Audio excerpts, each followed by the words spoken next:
Hello my dear friends, welcome back to my YouTube channel friendly teacher. അപ്പോൾ ഈ കഴിഞ്ഞ ക്ലാസ്സിൽ നമ്മൾ തോട്ട്സ് ഓഫ് അവർ ടൈംസിൽ 3 ചാപ്റ്റേഴ്സിൻ്റെ 1 to 4 മാർക്ക് ക്വസ്റ്റ്യൻസ് ആണ് ഡിസ്കസ് ചെയ്തത്. ഇന്നത്തെ എൻ്റെ വീഡിയോസിൽ നമ്മൾ അതിൻ്റെ ബാലൻസ് നോക്കുകയാണ്. അപ്പോൾ നമ്മൾ സെക്യുലാരിസം വരെ നോക്കി വെച്ചു. ഇന്ന് നമ്മൾ നോക്കാൻ പോകുന്ന living in the planet of apps എന്ന് പറയുന്ന ചാപ്റ്ററാണ്. കൈറൻ നിസയാണ് ആ ചാപ്റ്റർ എഴുതിയിരിക്കുന്നത്. അപ്പോൾ ഇതിൽ മെയിനായിട്ട് മൊബൈൽ ഫോൺ, സ്മാർട്ട് ഫോൺസിൻ്റെ യൂസും ആപ്സിൻ്റെ വേൾഡിലുള്ള ഹ്യൂമൻ ബീയിങ്സിനെ പറ്റിയൊക്കെയാണ് പറയുന്നത്. അപ്പോൾ ആ ക്വസ്റ്റ്യൻസിലേക്ക് നോക്കാം. നമുക്ക് കുറച്ച് ഇമ്പോർട്ടൻസ് ക്വസ്റ്റ്യൻ നോക്കാം.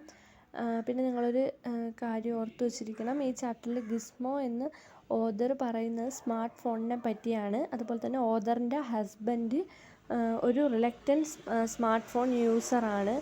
പിന്നെ ഫ്രണ്ട് ആ ഫോൺ വാങ്ങുന്നതിനെ പറ്റിയും ഓദറിന് അതിനുള്ള അഭിപ്രായത്തിനെ പറ്റിയും ഒക്കെ ഈ ആർട്ടിക്കിളിൽ പറയുന്നുണ്ട്. നമ്മുടെ ഓദറിൻ്റെ കയ്യിൽ ഒരു സ്മാർട്ട് ഫോൺ ഇല്ല. ഇത്രയും മനസ്സിലാക്കിയതിന് ശേഷം നമ്മൾ ഈ ചാപ്റ്ററിൻ്റെ ക്വസ്റ്റ്യൻ ആൻസർ നോക്കണം. അപ്പോൾ നമുക്ക് കുറച്ച് ഏകദേശം ഒരു സ്മോൾ ഐഡിയാസ് ആ ചാപ്റ്ററിനെ പറ്റി കിട്ടും. അപ്പോൾ നമുക്ക് ക്വസ്റ്റ്യൻ ആൻസർ ഏതൊക്കെയാണെന്ന് നോക്കാം.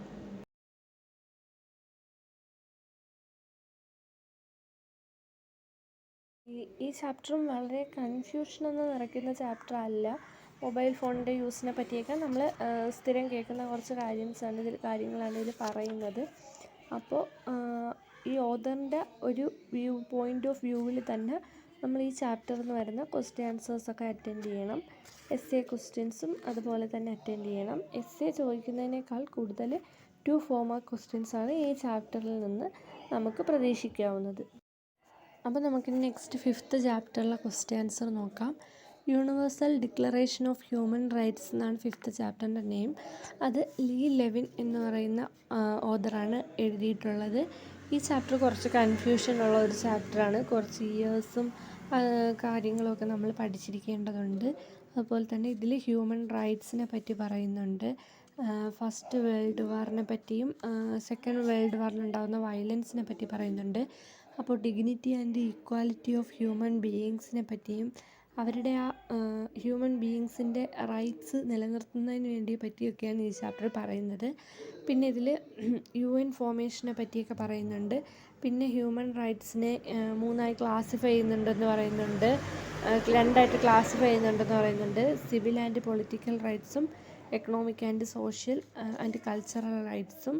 പിന്നെ ഈ ഹ്യൂമൻ റൈറ്റ്സിൻ്റെ ഡിഗ്നിറ്റിയും ഓൾ മെമ്പേഴ്സിനും ഹ്യൂമൻ ഫാമിലിക്കും ഒരു ഡിഗ്നിറ്റി നൽകണമെന്നും ഡിസ്ക്രിമിനേഷൻ ഓഫ് എനി ഗ്രൗണ്ട്സ് എന്നതിനെ പറ്റിയൊക്കെ ഈ ആർട്ടിക്കിൾസിൽ പറയുന്നുണ്ട്. അപ്പോൾ നമുക്ക് ക്വസ്റ്റ്യൻ ആൻസേഴ്സ് നോക്കാം. ഇതിന്നൊരു എസ്സേയും ഞാൻ അപ്ലോഡ് ചെയ്യുന്നുണ്ട്.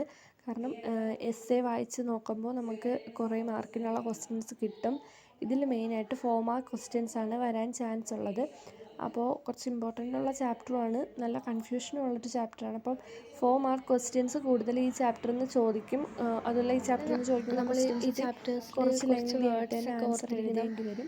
ദ കോൺഗ്രസ് ഓഫ് വിനിയ, അതുപോലെ തന്നെ the league of nation, the international labour organisation, the character of United nation, അങ്ങനെ കുറച്ച് വേർഡ്സ് ഉണ്ട്. അതിൻ്റെ എക്സ്പ്ലനേഷൻസും കുറച്ച് മീനിങ്സും ഒക്കെ നമ്മൾ നോക്കി വെച്ചിരിക്കണം. കാരണം ഈ ചാപ്റ്ററിൽ കൂടുതലായിട്ടും നമ്മൾ വളരെ അങ്ങനെ കേട്ടിട്ടില്ലാത്ത കാര്യങ്ങളെ പറ്റിയാണ് പറയുന്നത്. സയൻസ് സ്റ്റുഡൻസിന് കുറച്ചുകൂടെ ഡിഫിക്കൽട്ട് വരും. എന്നാൽ ഹിസ്റ്ററി സ്റ്റുഡൻസിനൊക്കെ ഇയേഴ്സൊക്കെ കുറച്ചുകൂടെ എളുപ്പം ഇതാക്കാൻ പറ്റും. നമ്മുടെ UN ഫോർമേഷൻ്റെ ഇയർ അതൊക്കെ ചോദിക്കുന്നുണ്ട്. അപ്പോൾ അതൊന്നും മറന്നു പോകരുത്. നമുക്കൊരു 3-4 ഒരു കുറച്ച് ഇയേഴ്സ്, ഫസ്റ്റ് വേൾഡ് വാറിൻ്റെ ടൈം, അതുപോലെ തന്നെ സെക്കൻഡ് വേൾഡ് വാറിൻ്റെ ടൈം, പിന്നെ വേൾഡ് വാർ ഹ്യൂമൻ റൈറ്റ്സിൽ ടോക്ക് ചെയ്യാൻ സമയത്തുള്ള സിഗ്നിഫിക്കൻ്റ് ഇയേഴ്സ്, ഇതൊക്കെ നമ്മൾ കുറച്ച് കൺട്രീസ് ഓർത്ത് വെച്ചേക്കണം. അപ്പോൾ ഞാൻ ഈ പറഞ്ഞ വേർഡ്സും നിങ്ങൾ ജസ്റ്റ് ഒന്ന് മനസ്സിലാക്കി വെച്ചേക്കണം. അതിൻ്റെ എക്സ്പ്ലനേഷൻ എന്താണെന്നൊന്ന് മനസ്സിലാക്കി വെച്ചേക്കണം. അത് നമുക്ക് കൂടുതൽ സ്കോർ ചെയ്യുന്നതിന് വേണ്ടി ഹെൽപ്പ് ചെയ്യും.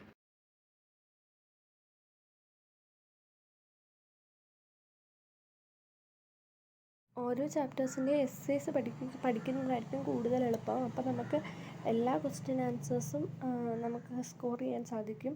2 മാർക്ക് 4 മാർക്ക് ക്വസ്റ്റ്യൻസൊക്കെ ഓരോ എസ്സേയിലും വരുന്നുണ്ട്. അപ്പം ഞാൻ ലാസ്റ്റ് പോസ്റ്റ് ചെയ്തേക്കുന്ന ഈ ചാപ്റ്ററിൻ്റെ ഒരു എസ്സേ ക്വസ്റ്റ്യനാണ്. അപ്പോൾ അത് നിങ്ങളെല്ലാം ഒന്ന് വായിച്ച് വെച്ചേക്കുക. അത് നിങ്ങൾക്ക് ഒരുപാട് ഹെൽപ്ഫുള്ളായിരിക്കും.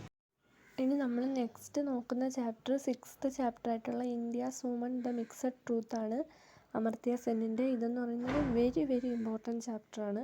കാരണം 2 മാർക്കിനായാലും 4 മാർക്കിനായാലും എസ്സേ ടൈപ്പ് ക്വസ്റ്റ്യൻസ് വരെ ചോദിക്കാൻ ചാൻസ് ഉള്ള ഒരു ചാപ്റ്ററാണ്.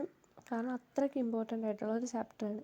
അപ്പം നിങ്ങൾക്കൊക്കെ അറിയാം ഈ ചാപ്റ്ററിൽ ബോയ് പ്രിഫറൻസിനെ പറ്റിയും അതുപോലെ തന്നെ നേറ്റാലിറ്റി ഡിസ്ക്രിമിനേഷനെ പറ്റിയും സെക്സ് സെലക്റ്റീവ് അബോർഷനെ പറ്റിയിട്ടും പിന്നെ വുമണിന് എഡ്യൂക്കേഷൻ നൽകേണ്ട പ്രാധാന്യത്തെ പറ്റിയും ഒരു വുമണിന് ലിറ്ററസി ഇൻക്രീസ് ചെയ്തിട്ട് ഡിക്രീസ്ഡ് ഫെർട്ടിലിറ്റി റേറ്റ് പ്രൊവൈഡ് ചെയ്യുന്നതിനെ പറ്റിയും പിന്നെ ഫീമെയിൽ മെയിൽ റേഷ്യോ, അതായത് boy born more than girl എന്നാണ് പറയുന്നത്. കാരണം പെൺകുട്ടികളെക്കാൾ കൂടുതൽ ബോയ്സാണ് ഓരോ ഈവൻറ്റിലും ബോൺ ചെയ്യുന്നത്. ആ റേറ്റൊക്കെ പറയുന്നുണ്ട്. യൂറോപ്പിലും ഏഷ്യയിലും ഒക്കെ ഇങ്ങനെ തന്നെയാണ്. Male ratio higher than female ബർത്താണ്. അതുപോലെ തന്നെ ഈ സെക്സ് സെലക്റ്റീവ് അബോർഷൻ നൽകുന്നതും സോണോഗ്രാം പോലുള്ള ടെക്നിക്ക് കടന്നു വരുന്നതും ഇതുപോലെ സെക്സ് റിലേറ്റഡ് അബോർഷൻസിനെ പ്രിവെൻറ്റ് ചെയ്യേണ്ടതിൻ്റെ ആവശ്യമൊക്കെ നമ്മുടെ ഈ ആർട്ടിക്കിളിൽ പറയുന്നുണ്ട്. അതുപോലെ ബംഗ്ലാദേശ്, ഇന്ത്യനിലും ചൈനയിലും ഒക്കെ ഓരോ പ്രദേശത്തുള്ള ബോയ് ഗേൾ റേഷ്യോ അതൊക്കെ പഠിച്ചു വച്ചിരിക്കണം. പിന്നെ നേറ്റാലിറ്റി ഡിസ്ക്രിമിനേഷൻ എന്താണെന്ന് പഠിച്ചു വയ്ക്കണം. ബോയ് പ്രിഫറൻസ് എന്താണെന്ന് പഠിച്ചു വയ്ക്കണം. അതുപോലെ ഇതിലെ ഓരോ ക്വസ്റ്റ്യൻസും വെരി ഇമ്പോർട്ടൻ്റ് ആണ്. അപ്പോൾ ഞാൻ ഈ ചാപ്റ്ററിൽ നിന്നാണ് ഏറ്റവും കൂടുതൽ ക്വസ്റ്റ്യൻസ് അപ്ലോഡ് ചെയ്യുന്നത്. എസ്സേയും അപ്ലോഡ് ചെയ്യുന്നുണ്ട്. പിന്നെ normal sex ratio at birth in Europe countries എന്ന് പറഞ്ഞ് ക്വസ്റ്റ്യൻ ചോദിക്കാൻ ചാൻസ് ഉണ്ട്. റേഞ്ച് വാല്യൂസ് അപ്പോൾ അത് നോക്കി വയ്ക്കണം. ഇറ്റലി, സ്പെയിൻ, ഗ്രീസ്, അയർലൻഡ് പോലുള്ള കൺട്രീസിൽ ഫീമെയിൽ മെയിൽ റേഷ്യോ എങ്ങനെയാണെന്ന് നോക്കി വയ്ക്കണം. കാരണം അവിടേക്ക് വളരെ ലെസ് റേഷ്യോസാണ് നമുക്കിങ്ങനെ കാണാൻ സാധിക്കുന്നത്. പിന്നെ വുമൺ എംപവർമെൻറ്റിന് വേണ്ടി ചൈനയും സൗത്ത് കൊറിയയൊക്കെ നടത്തിയ അറ്റംപ്റ്റ്സ് ചോദിക്കാൻ ചാൻസ് ഉണ്ട്. അതുപോലെ ഇനിക്വാളിറ്റി ഓഫ് ബോയ് പ്രിഫറൻസിൻ്റെ ഇതിൻ്റെ ബേസിൽ ജെൻഡർ ഇനിക്വാളിറ്റി എന്ന് പറയുന്ന എസ്സേ ചോദിക്കാൻ ചാൻസ് ഉണ്ട്. പിന്നെ ഒരു എസ്സേയും കൂടെ ചോദിക്കാം. നമുക്ക് വളരെയധികം mark why does Sen believe that education will empower woman in India. അതുപോലെ തന്നെ ഡ്രഗ് അബ്യൂസ്, ആർട്ടിഫിഷ്യൽ ഇൻ്റലിജൻസ്, നമുക്ക് ഏറ്റവും എളുപ്പമുള്ള 3-4 ചാപ്റ്റേഴ്സും അതുപോലെ തന്നെ ഒരുപാട് ക്വസ്റ്റ്യൻ ചോദിക്കുന്ന ചാപ്റ്റേഴ്സാണ് drug abuse, India's woman the mixed truth എന്നൊക്കെ പറയുന്നത്. കണ്ടംപററി ഇന്ത്യയിൽ നടക്കുന്ന കുറച്ച് ഇഷ്യൂസാണ് ഇതൊക്കെ. അതുകൊണ്ട് തന്നെ ഈ ക്വസ്റ്റ്യൻസ് നോക്കി വെച്ചേക്കുക. ഇന്ത്യാസ് വുമണിൽ നിന്ന് തന്നെ നമുക്ക് നല്ലൊരു മാർക്ക്, ഒരു 10 above മാർക്ക് എന്തായാലും സ്കോർ ചെയ്യാൻ പറ്റും. 18ൽ ഒരു 10 to 20 ആ ബേസിൽ തന്നെ ഒരു എസ്സേ കിട്ടുകയാണെങ്കിൽ തന്നെ 15 മാർക്ക് ആ എസ്സേയിൽ കാണും. ഐ എം ഷുവർ ഒരു എസ്സേ കാണും. ഷുവറായിട്ട് ഒരു എസ്സേ ഇന്ത്യാസ് വുമണിൽ നിന്നും കാണും, ഡ്രഗ്സിൽ നിന്നും കാണും. അപ്പോൾ തന്നെ 30 മാർക്ക് സ്കോർ ചെയ്യാൻ എളുപ്പമാണ്. ജയിക്കാനുള്ള മാർക്ക് തന്നെ നമുക്ക് ഈ 2 ചാപ്റ്റേഴ്സിൽ നിന്ന് കിട്ടിക്കഴിഞ്ഞു.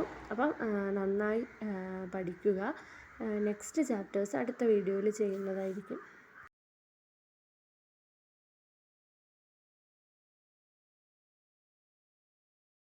അതുപോലെ ഇപ്പോൾ നമ്മൾ ഓൾ ടോട്ടൽ 6 ചാപ്റ്റേഴ്സാണ് നോക്കിയത്. 6 ചാപ്റ്റേഴ്സിൽ ഡ്രഗ് അബ്യൂസ്, ആർട്ടിഫിഷ്യൽ ഇൻ്റലിജൻസ് ഞാൻ എസ്സേ ആദ്യം പോസ്റ്റ് ചെയ്തിരുന്നു. പിന്നെ ക്വസ്റ്റ്യൻ ആൻസേഴ്സ്, സെക്കുലാരിസം വരെ ഉള്ളത് പോസ്റ്റ് ചെയ്തു. ലിവിങ് പ്ലാനറ്റ് എസ്സേ പോസ്റ്റ് ചെയ്തിട്ടില്ല.